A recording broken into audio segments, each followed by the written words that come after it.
democratic education was not exist today. The idea of democratic education was born. It's born every way. If we go in a group in the United States, it's called Occupied Wall Street, and in our area it's called the Dance. We hear today that everyone understands that education needs to change, and everyone thought about how to change, have a vision of how to change it, but the main idea is that things not change. And that's a very exciting moment in the history, because when we built the free alternative education in the 60s, it was a very small group. The child, the devil is there, and most of the main idea was against the ideas of freedom in education. Today, I don't find, and I look to one man in the world that talk about that he believes in traditional education. One! Because if it exists, he can make a lot of money. Because we look for someone that explain why people sit in their lines and sit like this 7 hours and listen to something that everyone understands that is not important, and why we build the schools that prepare people to the past. Why? We don't have all the experts in the world talking about something very similar to us. And that's a very exciting moment in the history. This is a new thing. And in this moment, we have a unbelievable rule.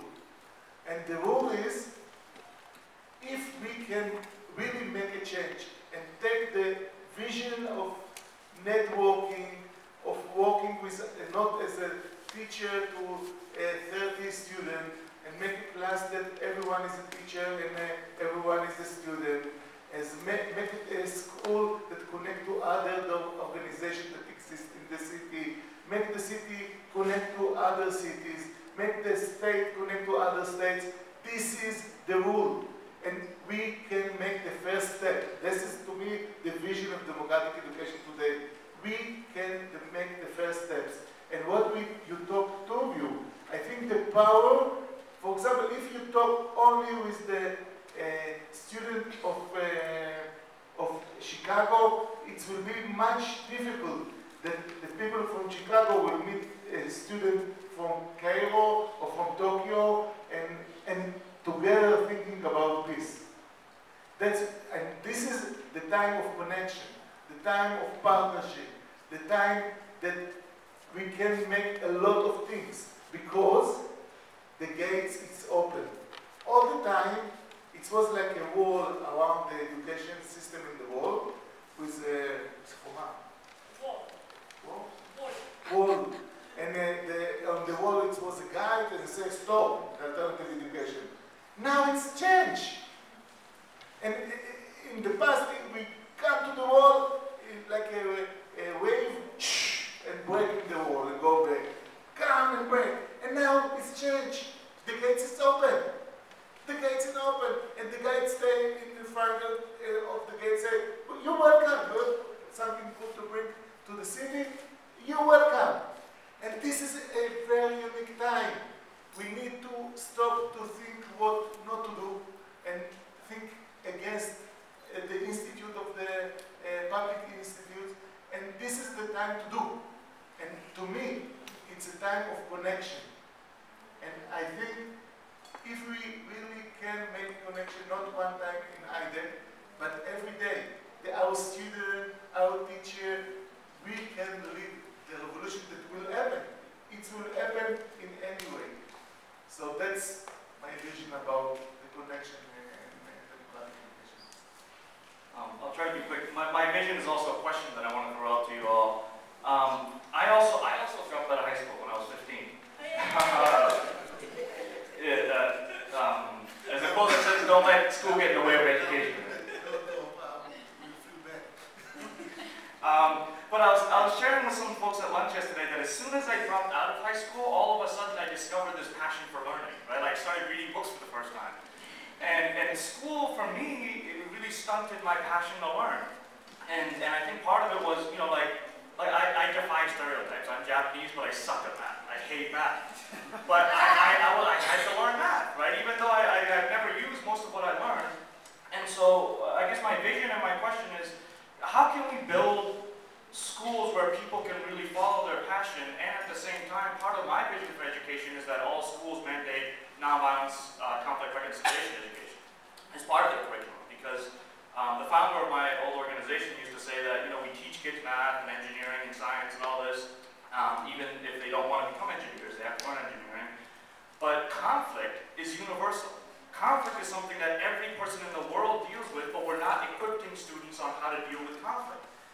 We say in our philosophy that conflict itself is a neutral thing. It's not good, it's not bad. It's how we respond to those conflicts that gives it a good or bad outcome. So the conflicts in our lives don't have to end in violence if we teach them the skills to respond to it in a different way. So in the theory of democratic education, is there a role for mandating students learning how to be respectful with each other? And where does that, like, because my vision for education is that all schools mandate nonviolence education. But is there a role for that sort of mandate in the philosophies of democratic education? Yes. Sorry. And as soon as we write the standardized test and sell it back to the districts, it will happen. No, but the word mandate is a top-down, it isn't bottom-up. So from my vision of democratic education, it's the antithesis.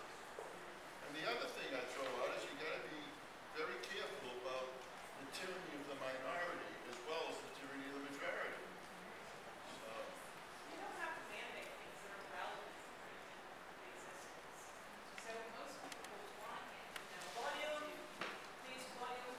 Yeah, so you don't have to mandate things that are relevant to happy human existence. People are naturally drawn to learn how to deal with things in their life that have relevance, including conflict resolution. here. It's natural for us to want to have peace and for us to look for ways to learn how to manage our own relationships and our community interactions so that we have peace. But we need models of peace.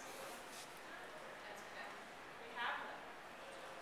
I think there's something more foundational than conflict resolution, though. It's sort of a basic underpinning that gets you to things like conflict resolution. I'm a teaching artist and I work with culture-based music and stories and games. And one of the things I've been finding in my storytelling work with students is that we do work around face and gesture and body and those